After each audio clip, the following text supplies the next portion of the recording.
the CBDC. So it is. Carry the photo of Mahatma Gandhi, photo of Mahatma Gandhi, photo of Mahatma Gandhi. I think I have not.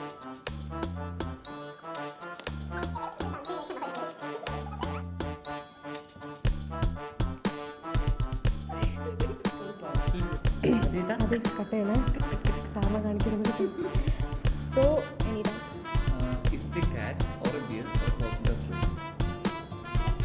It's a cat thing. Looks Cat. like a cat, but it's originally looks like No, a looks cat like a size.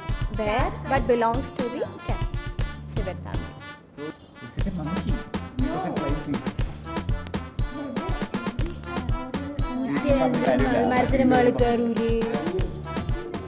Okay, I'm gonna start.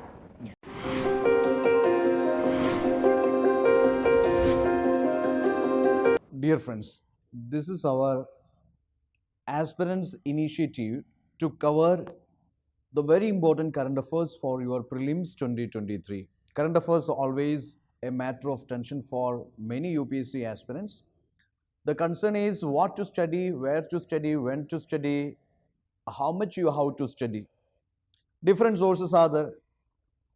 Maybe it is newspapers, Kurukshetra Yojana, or it is EPW, or Chronicle, or it is Down to Earth, or it is Pratyogita Darpan. So many sources, you are confused with the sources, confused with the strategy of preparing current affairs.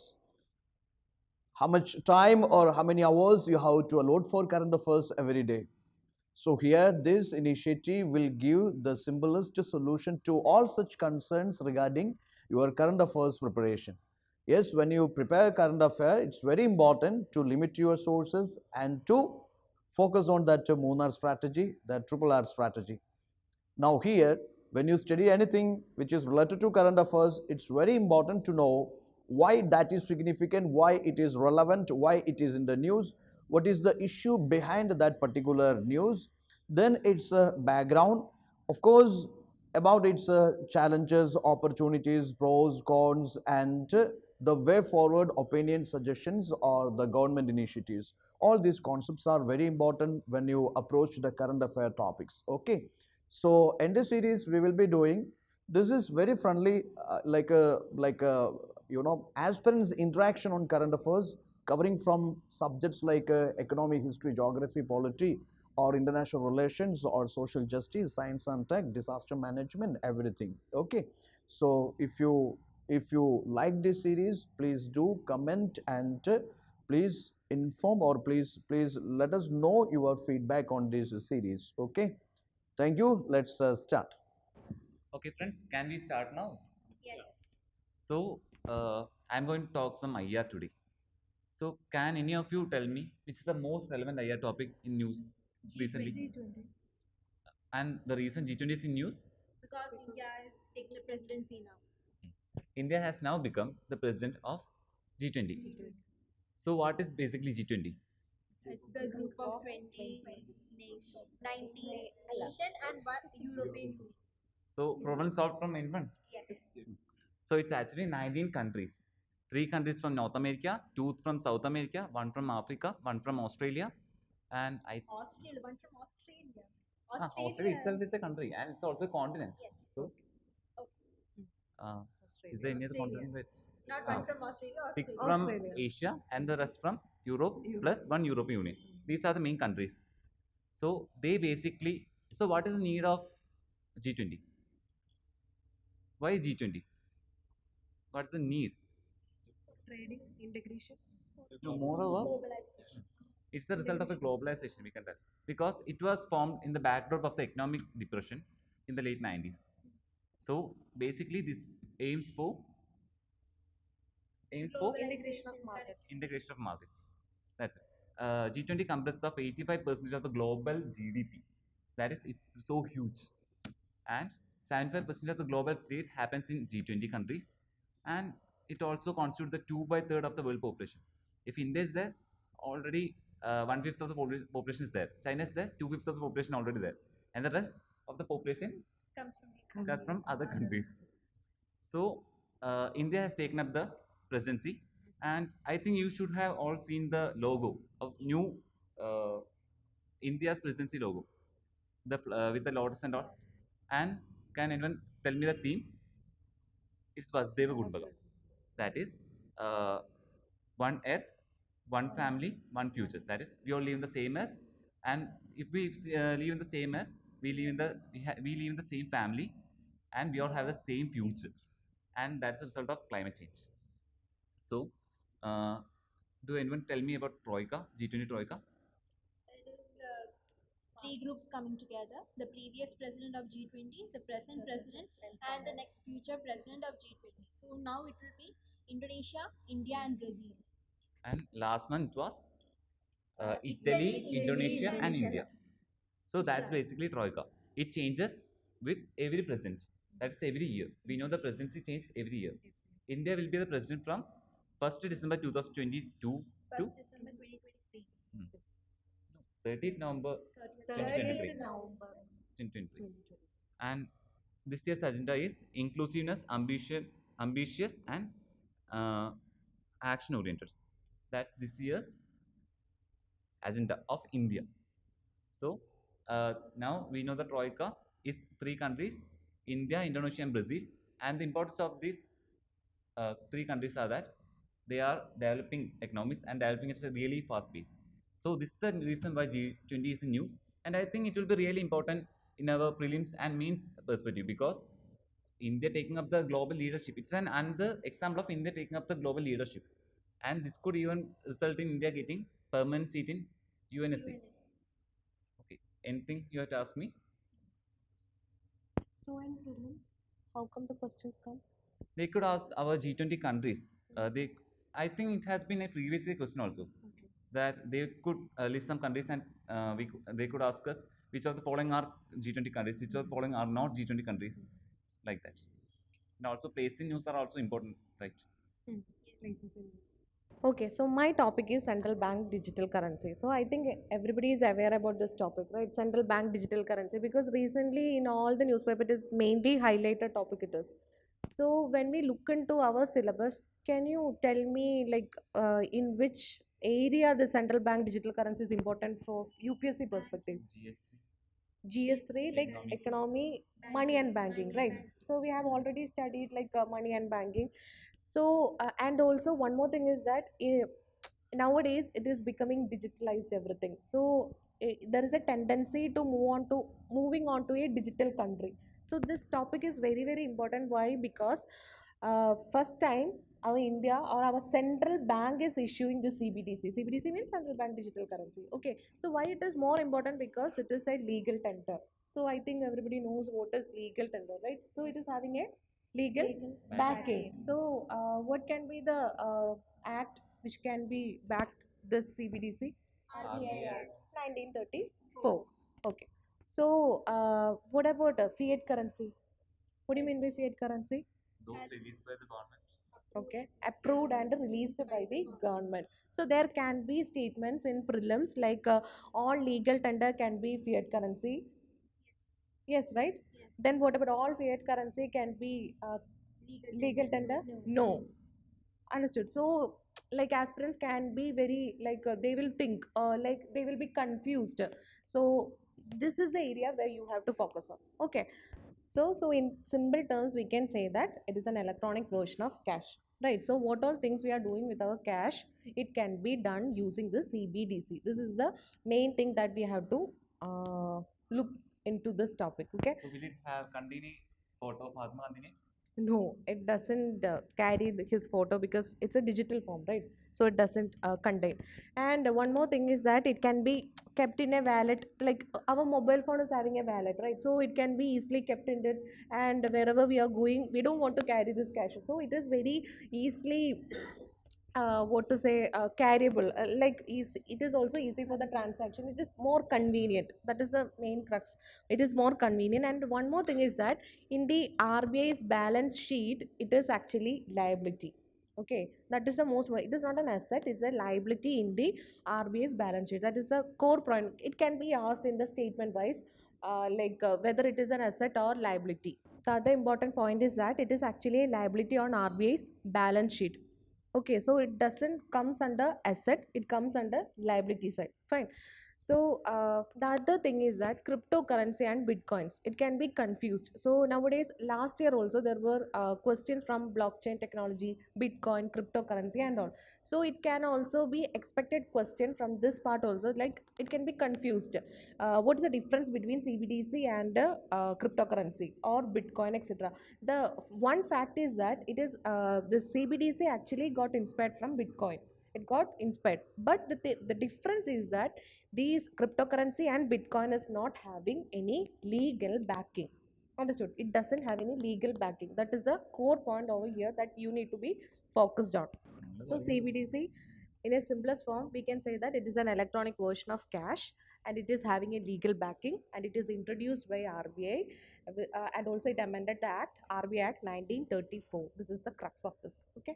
So next we are moving to an environment topic.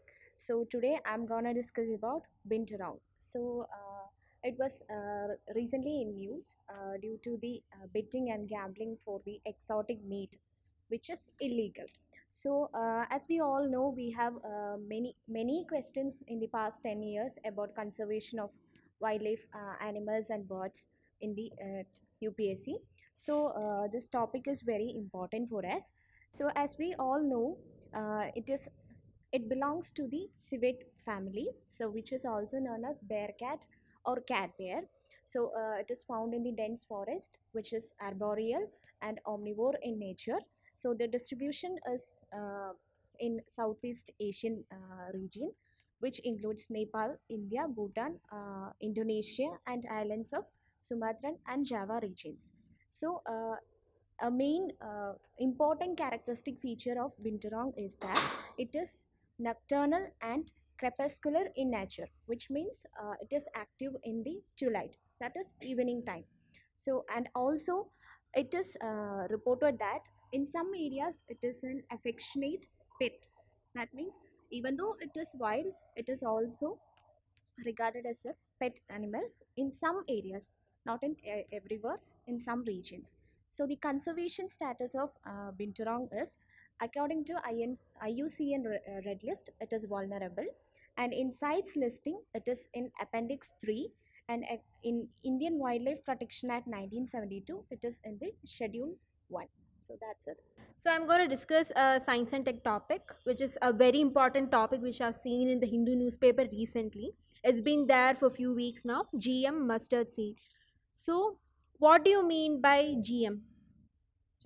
Genetically modified. So we are actually developing a second variety of, not second, genetically modified crop. The first crop is DT cotton. So we are now developing a genetically modified mustard crop right now. So why do you think we are actually introducing one fast now?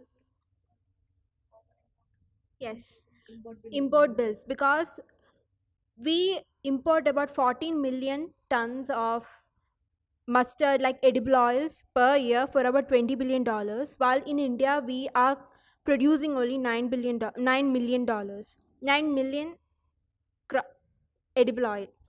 So this, because of this, our import bills are getting very high. So in this prelims portion, what is important is the GM mustard crop here, the type of hybrid variant DMH11, and the two crops that is intermixed to create this, and also the concerned responsible body for creating such a crop.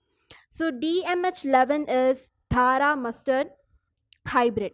So what do you mean by hybridization?